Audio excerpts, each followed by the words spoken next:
Hello, good afternoon everyone. आजच्या लेक्चरला आपण पाहणार आहोत टाइप्स ऑफ मेंटेनन्स.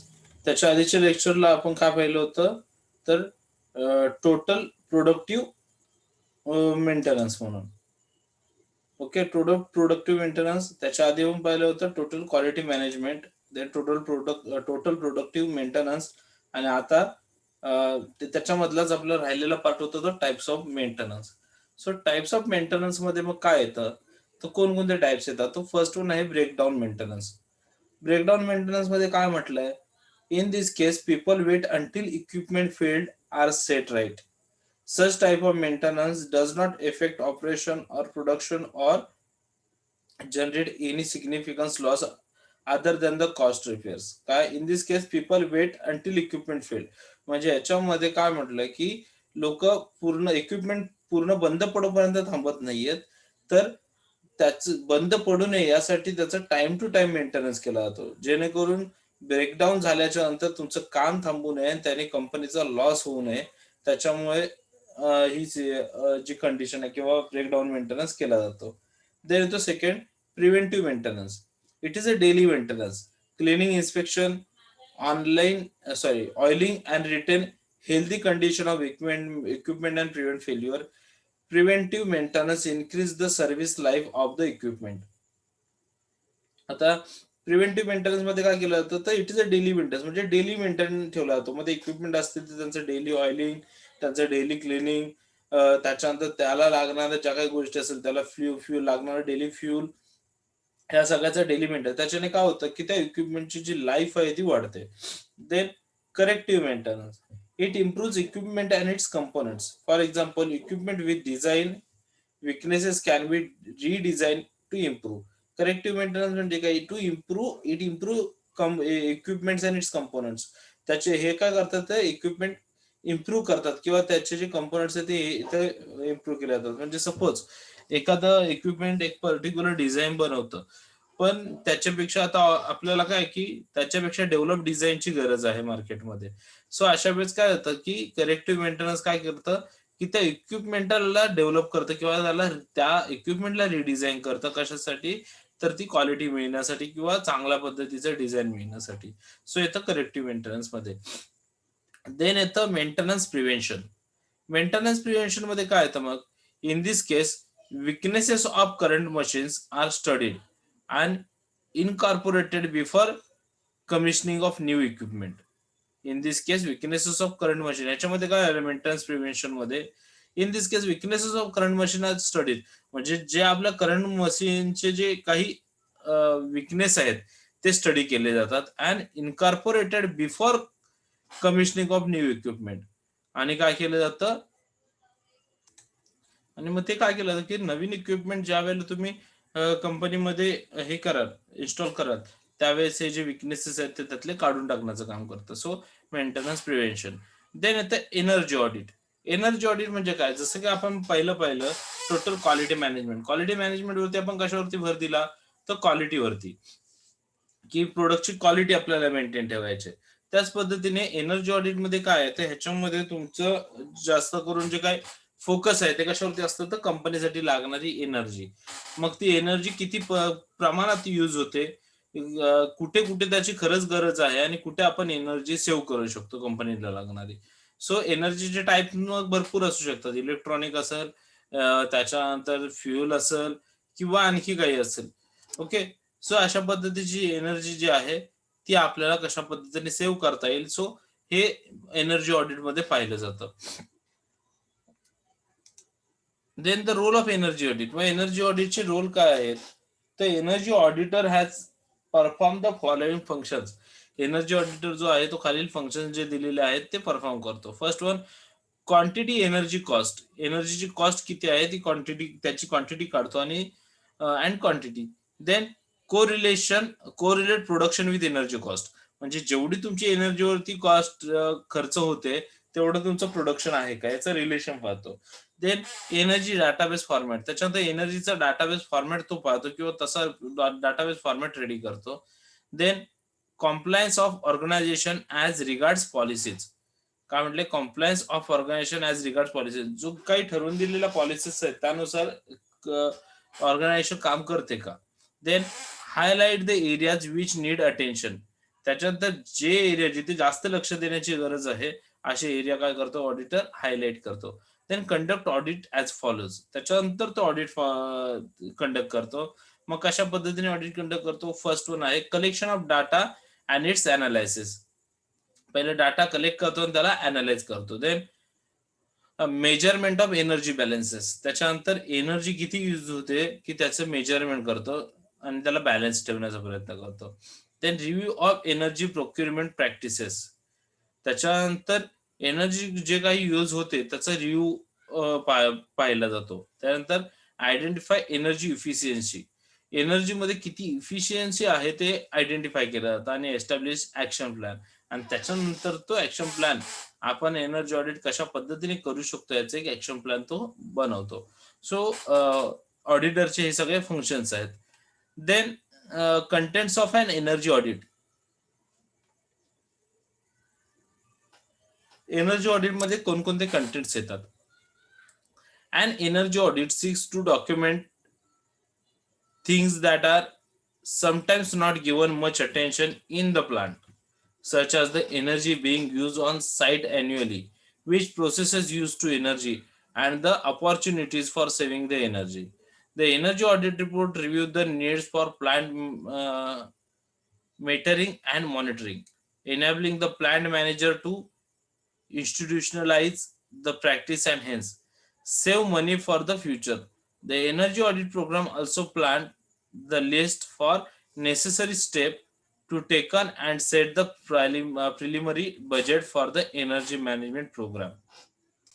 आता याच्यामध्ये काय म्हटलंय, ते एनर्जी ऑडिट म्हणजे काय, तर बऱ्याच वेळा प्लांटवरती काम करत असताना काही अशा गोष्टी आहेत की ज्याच्याकडे आपलं लक्ष जात नाही आणि ज्याच्याकडे आपलं अटेन्शन नसतं. सो अशा गोष्टी म्हणजे कोणत्या, तर कंपनीसाठी किंवा एखाद्या प्लांटसाठी लागणारी एनर्जी. मग एनर्जीमध्ये काय येतं, तर एनर्जी प्लस ती एनर्जी येते कुठून, एनर्जी कुठून आणली जाते, मग त्या एनर्जीची बचत कशी करता येईल. सो ह्या सगळ्या गोष्टी येतात तुमच्या एनर्जी ऑडिटमध्ये. त्याच्यानंतर आणखी काय म्हटलंय, the energy audit report review the needs for the plant metering and monitoring, म्हणजे काय, तर एनर्जी ऑडिट रिपोर्ट मध्ये काय रिव्ह्यू केलं जातं, तर प्लॅन मध्ये एनर्जीची एक्झॅक्ट नीड्स काय आहे, गरज काय आहे आणि किती प्रमाणात ती यूज केली जाते. Enabling the plan manager to institutionalise the practice and hence save the money for the future. त्याच्यात enabling plan manager to institutionalise the practice and hence, म्हणजे याच्यामध्ये काय केलंय की जो प्लॅन मॅनेजर आहे त्याने काय केलं पाहिजे, तर institutionalise the practice and hence save money for future. So कमीत कमी ह्याच्यामध्ये जर त्यांनी प्लांट चालवण्याचा प्रयत्न केला तर त्याने काय होणार आहे की मनी सेव्ह होणार आहे फ्युचरसाठी. The energy audit programme also plan the list for necessary steps to be taken. Energy audit programme मध्ये काय केलं जातं की एनर्जी सेव्ह होण्यासाठी किंवा मनी सेव्ह होण्यासाठी कोणकोणत्या नेसेसरी स्टेप घेतल्या जाव्यात, ठरवल्या जाव्यात आणि त्या कशा पद्धतीने प्रॅक्टिस मध्ये आणल्या जातील. Set the preliminary budget for the energy management programme, त्यासाठी एक बजेट, प्रिलिमिनरी बजेट कसं तयार करता येईल for energy management programme. So energy management programme मध्ये हे पाहिलं जातं. सो ह्या सगळे कंटेंट येतात एनर्जी ऑडिट मध्ये. आता याच्यामधला फर्स्ट आहे analysis of energy use. Analysis of energy use मध्ये काय आहे, identifying where energy is used really required and focus on and raises awareness of energy use and cost. काय म्हटलंय, identifying where energy is used really required, म्हणजे कुठे एनर्जीच्या आपल्याला खरंच use करता येईल. Where energy is really required and focus, म्हणजे खरंच कुठे एनर्जीची खरी गरज आहे हे आयडेंटिफाय करता केलं जातं. And rise awareness of energy use and cost, आणि एनर्जीचा यूज कसा करावा याच्याविषयी अवेअरनेस तयार करणं आणि त्याच्यासाठी पर्टिक्युलर कॉस्ट तयार करणं. ह्या ज्या प्रोसेस आहेत त्याला आयडेंटिफाय कुठे केलं जातं, analyse to of energy use मध्ये. Then analysis of energy use can be done by installing sub meters in different plant location to pinpoint actual energy uses per square area. The plant manager can also list equipment use आता ह्याच्यात बघा त्यांनी काय म्हटलेलं आहे, analyse of. आता याच्यामध्ये काय म्हटलंय त्यांनी, analyse energy use can done by installing sub meters in different. म्हणजे सपोज एखाद्या कंपनीमध्ये वेगवेगळे जर डिपार्टमेंट असतील, तर प्रत्येक डिपार्टमेंट वाईज किंवा प्रत्येक वेगवेगळे प्लांट असतील तर वेगळ्या प्लांट वाईज सब मीटर बसवून मग त्या पद्धतीने काय करू शकतो आपण, एनर्जी यूज करू शकतो. मग त्याच्याने फायदा काय होणार आहे, तर सब मीटर जर बसवलेत तुम्ही, प्रत्येक प्लांटला वेगवेगळे मीटर बसवलं, तर प्रत्येक प्लांट वाईज तुम्हाला काय मिळते, तुम्ही लिस्ट ठेवू शकता की कोणत्या प्लांटला किती एनर्जी यूज होते. So the plant manager can also list all equipment use. Plant manager काय करू शकतो, याची लिस्ट ठेवू शकतो. The plant manager should keep in mind the following important point while collecting site load data. ज्यावेळेला एखाद्या साईटवरचा data plant manager काय करत असेल, कलेक्ट करत असेल, तेव्हा त्याला काही गोष्टी लक्षात ठेवणं गरजेचं आहे. त्यातल्यापैकी फर्स्ट आहे ऑपरेटिंग अवर्स, म्हणजे किती वेळ त्या प्लांटला काम चालतं. त्याच्यानंतर ड्युटी सायकल, त्याच्यानंतर ड्युटी सायकल कशी आहे, म्हणजे किती किती वेळाने प्लांट रिपीट चालू होतात. देन ऍक्च्युअल पॉवर कन्झ्युम, आणि किती ऍक्च्युअल पॉवर तिथे किती यूज केली जाते एखाद्या प्लांटला प्रोडक्शन करण्यासाठी. या गोष्टीला कोणाला, प्लांट मॅनेजरला लक्षात ठेवणं गरजेचं आहे. देन येतं second, identification of energy projects. Identification of energy projects मध्ये काय, प्रोजेक्ट मध्ये काय म्हटलेलं आहे त्याने, opportunities for energy saving can range from the simplest to most difficult point. The important thing to remember is to focus on major energy users and areas. If possible, always apply the 80-20 rules. Focus on opportunities that provide 80% of the saving but require 20% of the input. काय म्हटलेलं आहे बघा, तर याच्यात असं म्हटलेलं आहे, opportunity for energy saving. Energy saving साठी जी अपॉर्च्युनिटी आहे ती सिंपल पण असू शकते, सिंपल ते खूप जास्त डिफिकल्ट पर्यंत ह्या रेंज मध्ये असू शकते. The important thing to remember is to focus on major energy uses in areas. सगळ्यात महत्वाची गोष्ट काय, तर कोणता प्लांट किंवा कोणता एरिया जास्त एनर्जी यूज करतोय, सो त्याच्यावरती फोकस करणं. एनर्जी किंवा कोणता एरिया म्हणा, किंवा कोणता एम्प्लॉई जास्त एनर्जी यूज करतोय, सो त्या पद्धती, किंवा कोणती मशीन जास्त हे यूज करते, सो त्या एरियावरती किंवा अशा गोष्टींवरती लक्ष ठेवणं जास्त गरजेचं आहे. If possible always apply 80-20 rules. जर पॉसिबल असेल तर ऑलवेज 80-20 रूल्स अप्लाय करा. 80-20 रूल्स म्हणजे काय म्हटलंय, focus on opportunity that provide 80% of saving. म्हणजे अशा ऑपॉर्च्युनिटीज वरती फोकस करा ज्या तुम्हाला 80% सेव्हिंग देतील, बट रिक्वायर 20% ऑफ इनपुट. पण त्याच्यातून तुम्हाला 20% इनपुट मिळेल. 80% सेव्हिंग होईल, पण त्याच्यातून 20% इनपुट मिळेल. सो अशा 80-20 रूल जे आहेत ते अप्लाय करायचं पॉसिबल असेल, असं त्यांनी आयडेंटिफिकेशन ऑफ एनर्जी प्रोजेक्ट्स मध्ये म्हटलेलं आहे. देन येतं कॉस्ट बेनिफिट अनालायसिस. कॉस्ट बेनिफिट अनालायसिस मध्ये काय म्हटलंय, the identified energy conservation opportunities should be analyzed in terms of cost and the benefits that can be gained. A heat plate exchanger can be installed to recover waste heat. Here you need to calculate the total cost of installation and compare that with the saving you will derive from recovering waste heat.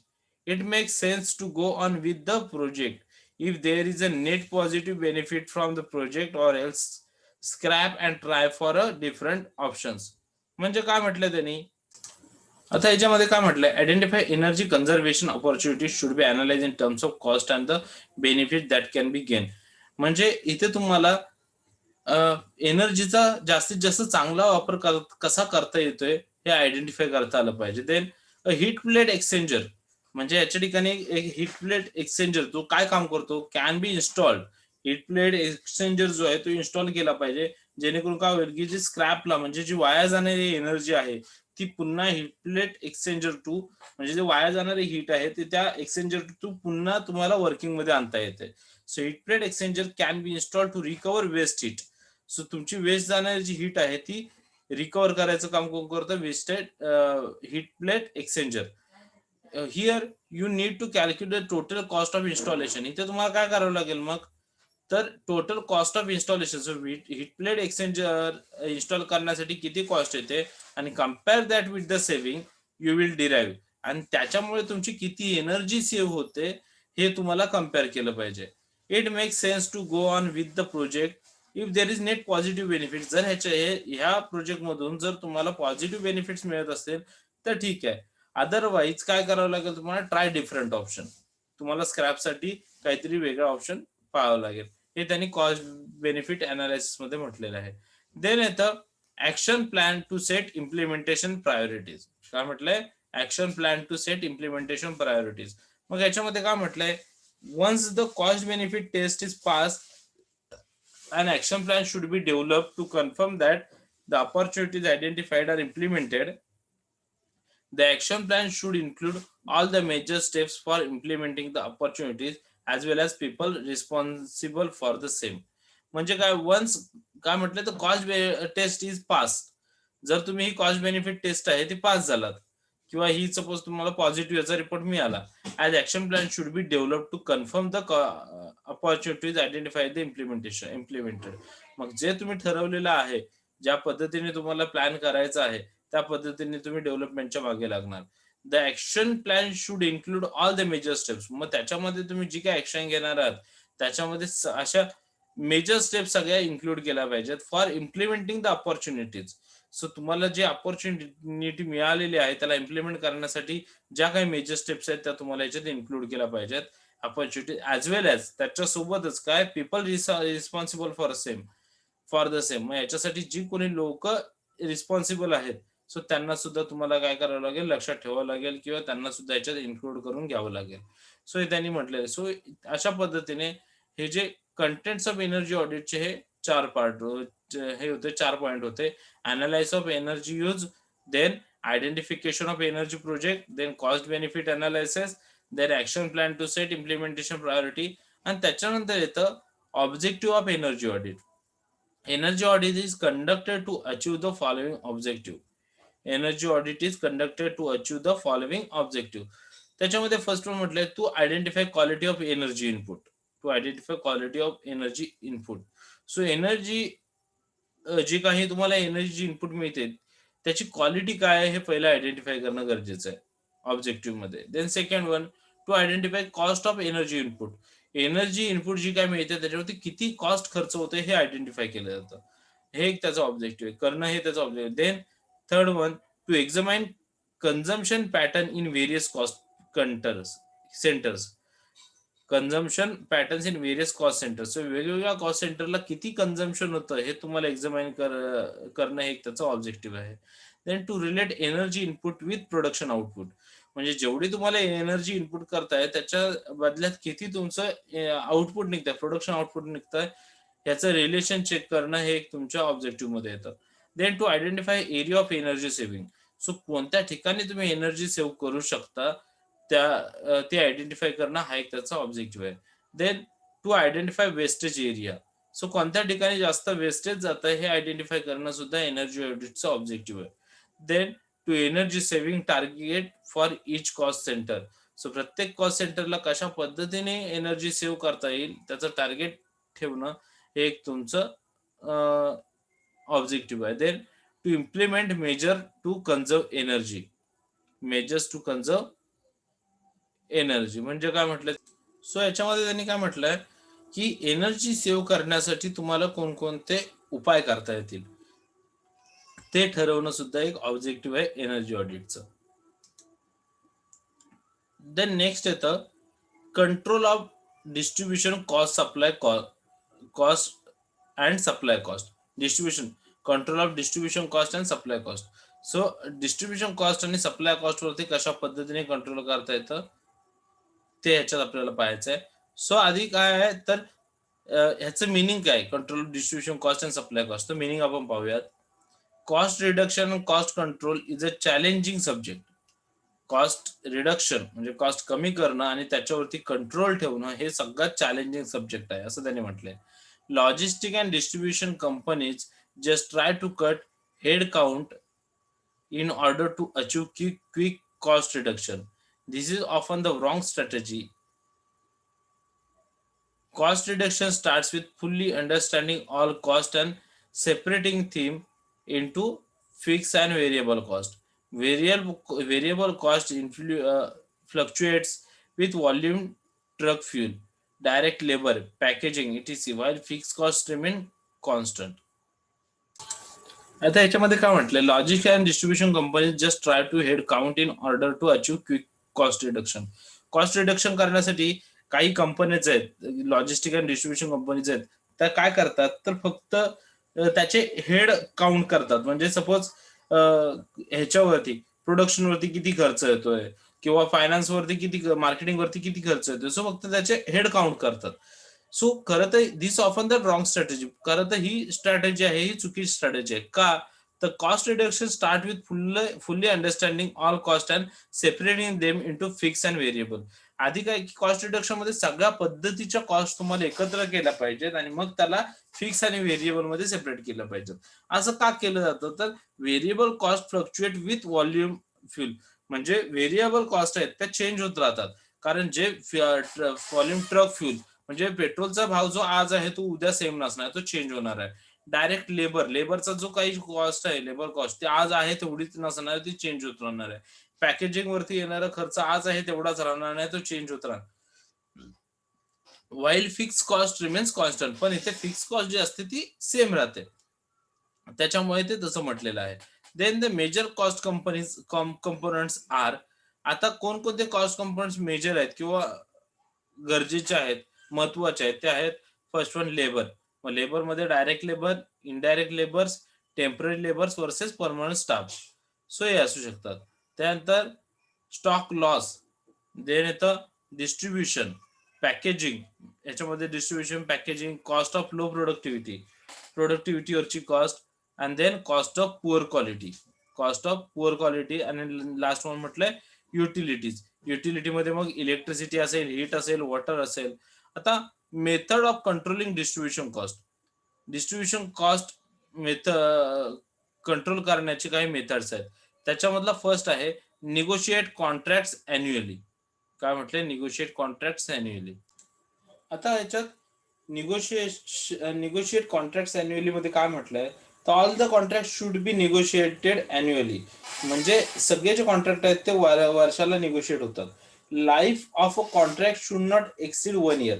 So contract तुम्ही जे काही contract करणार आहात तुमच्या supplier सोबत म्हणा किंवा याच्यासोबत, तर हे 1 वर्षापेक्षा जास्त नसावं. This forces annually bidding or renewal discussion. So याच्यामुळे काय होतं की तुम्हाला त्या कोण तुमचा सप्लायर असेल त्याच्याशी काय होतं की वर्षानंतर पुन्हा डिस्कशन करता येतं रिन्युअलच्या वेळेस विथ द करंट सप्लायर. जो तुमचा करंट सप्लायर त्याच्याशी वर्षानंतर पुन्हा डिस्कशन करता येतं. म्हणजे कसं, जर तुम्हाला त्याच रेटला जर हे दिवस तर मी तुझ्याशी कॉन्टॅक्ट करतो, अदरवाईज मी दुसरा सप्लायर बघतो. त्याचा फायदा काय होतो की अशा डिस्कशन केल्यामुळे discussion with the suppliers will result in lower cost. तर त्याच्यामुळे काय होतं, तो तुम्हाला लोअर कॉस्ट मध्ये एखादा प्रोडक्ट देऊ शकतो. पण जर तुम्ही लॉंग टर्मचा त्याशी कॉन्ट्रॅक्ट केला असेल तर त्याला तुम्हाला तो देईल त्या रेट, तो मागेल त्या रेट तुम्हाला द्यावे लागणार आहे. सो हा चला पहिला कॉस्ट सेव्हिंगचा पहिला जे काही मेथड होती तो negotiate of contract annually. Then second काय म्हटलंय, planning session with customers. Annually planning session with customers have many benefits. The discussion should focus on growth of business. By discussing cost holistically, the customers can recommend way to reduce cost. आता याच्यामध्ये काय म्हटलेलं आहे exact त्यांनी, so याच्यामध्ये काय म्हटलं त्यांनी की annually planning session with customers have many benefits. म्हणजे वर्षाला कस्टमर सोबत एका वर्षाला कस्टमर सोबत सेशन ठेवण्याचं किंवा कस्टमर सोबत डिस्कशन करण्याचं खूप सारे बेनिफिट्स आहेत. मग त्याच्यात त्यांनी काय म्हटलंय, the discussion should focus on growth of business. So या डिस्कशन वरती कशावरती फोकस करायचं तुम्हाला, growth of business. By discussing cost holistically the customers can recommend way to reduce cost. मग ह्याच्यामध्ये कदाचित तुम्हाला कस्टमर कडून काही वेज मिळू शकतात की कॉस्ट कशा पद्धतीने तुम्हाला कमी करता येईल. त्याच्यामुळे एक गरजेचं आहे. सेकंड मेथड झाली. तर थर्ड मेथड आहे match terms with turns. Each item in the inventory moves a different rate. Working capital can be reduce to zero if payment term are matched with inventory terms of each item. मग याच्यामध्ये त्यांनी काय म्हटलेलं आहे बघा. आता याच्यामध्ये काय म्हटलंय, each item in inventory moves a different rate. म्हणजे इन्व्हेंटरी मध्ये असणाऱ्या प्रत्येक आयटमची प्राइस जी आहे ती वेगवेगळी असू शकते. Working capital can be reduce to zero. जर तुम्ही वर्किंग कॅपिटल झिरो करू शकलात इफ पेमेंट टर्म्स, तर payment term are match with inventory term of each item. तर काय होईल की पेमेंट टर्म जे आहे ते तुमच्या इन्व्हेंटरी मधल्या प्रत्येक आयटमशी मॅच करू शकाल. हे त्यांनी काय म्हटलंय, match terms and with terms मध्ये. देन फोर्थ वन आहे vendor to own their inventories. Scan based trading or just in time trading can be followed to control the cost. Whatever inventory is purchased is held till sale in the warehouse. Such inventory should be owned by the vendor. Then, just in time delivery can reduce the cost considerably. The inventory should be owned by the vendors till sale. म्हणजे काय म्हटलं त्यांनी, आता याच्यामध्ये काय म्हटलेलं आहे, scan based trading or just time trading can be followed to control the cost. म्हणजे स्कॅन बेस्ड म्हणजे शोधून एक पर्टिक्युलर वेंडर शोधून त्यांच्या थ्रू केलेली ट्रेडिंग, किंवा वेळेनुसार म्हणजे जसं सीझन नुसार केलेली ट्रेडिंग. याच्यामुळे काय होतं की तुमच्या कॉस्ट वरती कंट्रोल येऊ शकतो. Whatever inventories purchase in head till sale in the warehouse. म्हणजे जोपर्यंत तुमची हे जे इन्व्हेंटरी आहे ती सेल होत नाही तोपर्यंत, वेअर हाऊस मध्ये जोपर्यंत आहे तोपर्यंत काय म्हटलं, सेल इन द तोपर्यंत, सॉरी, जोपर्यंत परचेस होत नाही तोपर्यंत ती वेअर हाऊस मध्ये राहते. Such inventory should be own by the vendor. मग ती वेअर हाऊस मध्ये राहिलेली जी इन्व्हेंटरी आहे ती विक्री होईपर्यंत तिच्यावरती कोणाचा अधिकार असला पाहिजे, तर वेंडरचा अधिकार असला पाहिजे. Just in time delivery can reduce the cost considerably. जर वेळ डिलिव्हरी झाली तर काय होणार आहे, कॉस्ट वरती इफेक्ट होणार आहे. The inventory should be own by the vendor still sale. म्हणून त्याच्यामुळे जोपर्यंत इन्व्हेंटरी सेल होत नाही तोपर्यंत त्याच्यावरती पूर्ण अधिकार कोणाचा राहणार आहे, असावा, वेंडरचा. ही एक मेथड म्हटलेली आहे. देन येतं hold headcount constant. Hold head hold headcount constant मध्ये काय दिलेलं आहे, efficiencies gain when revenue per employee grown. Efficiencies gain when, म्हणजे इफिशियन्सी वाढते कधी, when revenue per employees grows. म्हणजे प्रत्येक एम्प्लॉई मागे होणारी देणारी जी रिव्हेन्यू आहे ती ज्या वेळेला वाढते त्यावेळेस काय होतं, इफिशियन्सी सुद्धा वाढते. Technology, lean techniques, process engineering, all are the tools to free up time so that the employees become more productive. Constantly growing head counts result in overhead growth. म्हणजे काय की टेक्नॉलॉजीचा किंवा टेक्निक्सचा किंवा प्रोसेस इंजिनिअरिंगचा जर तुम्ही यूज केलात प्रोडक्शन मध्ये, तर त्याच्यामुळे काय होणार आहे की जे एम्प्लॉईज आहेत ते काय होणार आहे, थोडे फ्री राहणार आहेत आणि त्यांना स्वतःला ग्रो करायला वेळ मिळणार आहे. Are the tools to free up the time so that the employ become more productive. मग त्याच्यामुळे जे तुमचे एम्प्लॉय आहेत ते जास्त प्रोडक्टिव्ह होतात. Constantly growing head.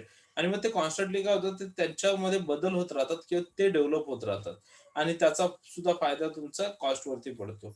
Then sixth one म्हटलंय activity based costing. Activity based costing मध्ये काय येतं मग, cost control can be achieved by implementation of activity based costing by logistic department of the organization. Cost control can be achieved by implementation of activity based costing by logistic department of the organization. So याच्यामध्ये काय म्हटलंय, तर organisation मधलं logistic department जे आहे त्यांच्या through activity based costing जर तुम्ही इम्प्लिमेंट केलं तर तुम्हाला कॉस्ट कंट्रोल मिळवता येतो. देन येतं last one, evaluation of dangers of different channels. Evaluation of dangers of different channels. Evaluate what is working at and what is not working. पहिलं तुम्हाला इव्हॅल्युएट करायला पाहिजे की काय, कोणती गोष्ट वर्किंग मध्ये आहे आणि कोणती गोष्ट नॉट वर्किंग मध्ये आहे. The channel not performing should be impose sanctions. Taken action to improve the channels with the weak. Provide incentive to channels which are having excellence in performance. मग ह्याच्यामध्ये त्यांनी काय म्हटलंय, सो याच्यामध्ये काय म्हटलंय की तुम्हाला काम करणारे आणि काम न करणारे चॅनल जे आहेत ते तुम्हाला इव्हॅल्युएट करता आले पाहिजेत. The channel not performing should be impose sanction. जर जे काम न करणारे चॅनल्स आहेत त्याच्यावरती काहीतरी ऍक्शन घ्या. Taking action to improve the channels which are weak. त्याच्यानंतर जे वीक चॅनल्स आहेत त्यांना इम्प्रूव्ह करण्यासाठी जी काही ऍक्शन घेता येईल ती घ्या. आणि जे चॅनल चांगल्या पद्धतीने काम करतायत सो त्यांना मोटिवेट करण्यासाठी काहीतरी प्रयत्न करा, असं त्यांनी म्हटलेलं आहे, केले पाहिजे. सो हे जे आहेत 7 method of controlling distribution cost ते दिलेले आहेत. Negotiative contracts annually, then planning session with customers, match term with turns, vendors to own their inventory, then hold head count constant, then activity based costing, evaluation, dangers of different channels.